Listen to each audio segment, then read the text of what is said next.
Let's get some business news for you now. Kate Moody is with us in the studio. Hi there, Kate. Hi, Laura. And starting out with revelations that the American bank Goldman Sachs has essentially been lending money to a dictator. That is, it has bought government bonds in Venezuela. Yeah, that's certainly the spin that critics are putting on these revelations. Goldman Sachs has bought about $2.8 billion worth of bonds held by Venezuela's central bank, which it bought at a cut rate. Now, this has proved controversial for critics who are accusing the Wall Street giant of implicitly supporting President Nicolas Maduro's increasingly unpopular government, which has faced some 60 straight days of massive public protests. Now, for more, we're joined by Anatoly Kurmanaev, the Wall Street Journal correspondent in Caracas.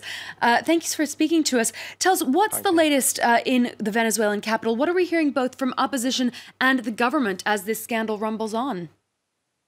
Well, the opposition yesterday in Congress, which we control, they have started investigating this deal between the Goldman Sachs and the central bank. They have also asked the U.S. Congress to investigate it. They are accusing Goldman Sachs of basically financing dictatorship, or keeping in power a dictator who is starving their own people and repressing their own people. The government, on the other hand, is supporting the deal. The senior government officials have come out saying that Goldman's bets on the country, Goldman's purchase of government bonds shows that they believe the governments are credible, that they are a reliable party, and it shows the economic strength of the government, which is, of course, is a massive irony, because you have a socialist revolution in government supporting what basically is a symbol of global capitalism to many people, and largely a right-wing opposition, of course, criticizing the market forces at play here. Now, Goldman Sachs claims to have gone through an intermediary and not dealt directly with the Venezuelan government. Is that true as far as you know? And if so, what's the interest for both the government and for the bank itself of doing business that way? That's right. Our understanding is that the deal has been brokered by a small London-based brokerage called Dinosaur Merchant Bank. They basically took the bonds from Venezuelan central bank and then resold them to Goldman Sachs. And this allowed Goldman Sachs to basically say, look, we had nothing to do with the government. This has all been done at arm's length from the secondary market.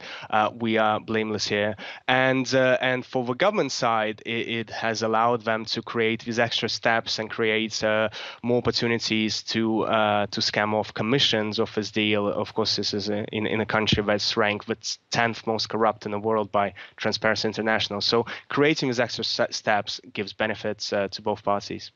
And how badly off is the Maduro government? What's the state of its finances? Very, very dire.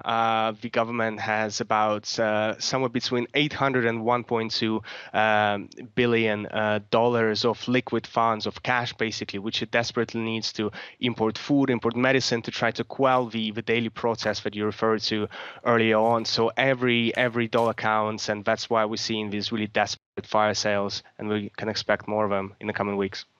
Anatoly Kurmanaev of the Wall Street Journal, thank you so much for joining us from Caracas. Thanks. Now, India can no longer claim the title of the world's fastest growing economy. GDP expanded at a rate of just 6.1% in the 3 months from January to March. That's a sharp drop from the previous quarter's 7% and weaker than analysts had expected. China's GDP, by contrast, grew by 6.9% during that same quarter. Now, the surprise drop reflects the impact of last year's demonetization scheme, when the Indian government withdrew over 80% of banknotes in circulation in an effort to crack down on corruption and money laundering. Cash crunch has impacted consumer spending and held back key manufacturing industries. Over the last full year, though, the growth rate did hold steady at 7.1%, but the weak quarterly reading shows that India's economy may be running out of steam. The Irish government has begun selling its stake in the bank AIB. The lender was nationalised at the height of Ireland's financial crash at a cost of €21 billion to the taxpayer.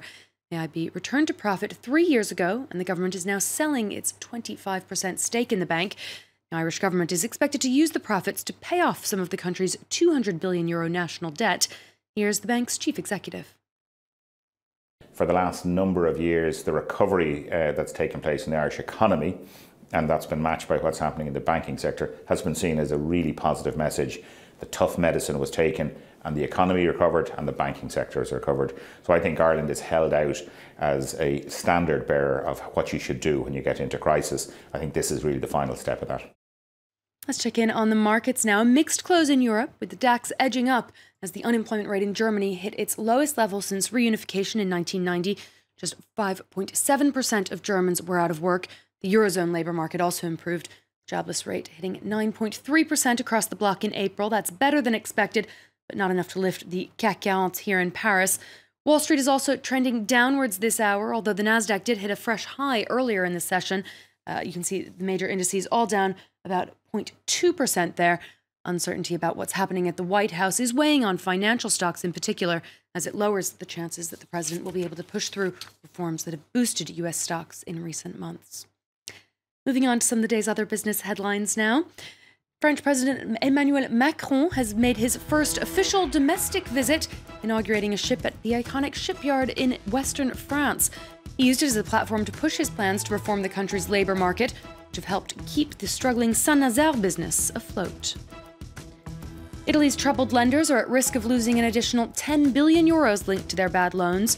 That's the warning from the head of the country's central bank, who warned that selling the loans at current market prices would see the banks accept a huge write-down. Italy's banking sector has been struggling under a mountain of bad debt. The government is trying to recapitalize 3 lenders, including Monte dei Paschi di Siena. And ExxonMobil shareholders have voted to force the oil giant to be more open about the impact of climate change on its business. Nearly 2/3 of shareholders voted for the resolution, which activists say show how out of step the Trump administration has become on environmental issues. Other major producers, including BP and ConocoPhillips, already published reports on how rising temperatures would impact their business. Changes afoot in the oil industry there, Laura. Absolutely, Kate. Thanks very much indeed. Kate Moody there with the business. We're taking a short break. Do stay with us. Much more for you right after this.